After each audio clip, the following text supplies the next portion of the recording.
Okay, last one for the day. As my wife is back there waiting for her parents, because every time we turn around, they're 2 blocks behind, even though I'm literally sauntering. Um, but let's talk real quick about inflation and how you can plan your life so that you don't really worry about inflation. You know, I would imagine probably that 90% of the population have to worry about this. But if you plan your life, if you save and invest for decades at a time, um, you'll come to a point where you no longer have to worry about inflation. And inflation actually can be your friend while everybody else is suffering under it. Um, inflation is bad for people who don't own a significant amount of assets. Yeah, it's bad. If you don't own stocks, if you don't own your own house, the costs of renting, the costs of you know eating out, the cost of groceries, everything goes up. So yeah, it's bad for like 90% of the population, right? But if you own significant assets, if you own your own house, right, and the price of that house increases, let's say from a mil to 2 million. I mean, now you have an extra mil. That's great for you. Yes, the cost of maintaining a house also go up. Taxes also go up. Your insurance also goes up. So that part of it is not great. But if you planned your life accordingly, right?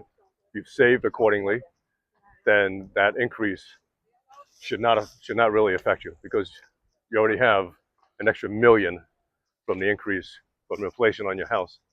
So, if your home insurance goes from 2 to 4 thousand per year, well, that's minuscule compared to the mill you just got from the inflation on your house, right? And if you own stocks, and stocks have been growing like crazy the last probably 15 years, you know, whether or not you like Obama, Biden, Trump, um, under those three presidents, stocks have grown at unprecedented levels.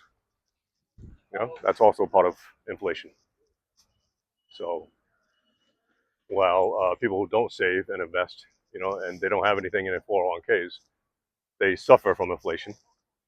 Those of us who threw all our money into stocks, we've seen our 401ks literally double every 5, 6 years. So I can tell you that I've been retired for 7 years now. My wife's been retired for 9 years. My wife, and I keep track of these numbers all the time. Every end of the month, I do a recap for my wife, and let her know how much our net worth has grown. And I'll tell you, when she retired 9 years ago till now, um, she has about four times what she retired with. And I retired 6, 7 years ago, and I have probably one and a half, maybe 2 times what I retired with. So, is inflation bad? It's only bad if you're, probably bottom 90%. If you don't save enough, you're just scraping by. But there are ways to get to the top 10%, and one of the ways is by living on half your income, expecting that the market is going to drop by 50% at any point, expecting that your spouse is going to lose a job and you're going to be relying on one income. So if you're expecting all those things, if you plan life that way, you tend to save the other half of your income.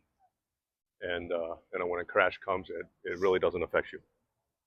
And when you own significant, when you pay down your house like we did very early on, because we bought a small house. What a small house. That's another part of the huge part of the equation. Buy a small house, just enough to live in, put everything into stocks. And by stocks, I always mean indexes. And you'll end up with much more money than having a big house and putting all your money in, paying more taxes and, pay more money to heat, cool, to mow the extra lawn, to hire people to clear your driveway of snow and leaves, etc. All those things eat up your money, and all those things delay your retirement. And all those things mean that when inflation happens, which, inflation will happen, it's, whatever it is, it averages 2 to 3% per year over the long run. It will happen. So just budget for it, expect it, But when you have assets that are bought and paid for already, you benefit from inflation rather than suffering from it. All right, this is Vancouver, Canada. We're in Stanley Park currently. Huge park, huge, much bigger than Central Park, I think, and gorgeous. Take care.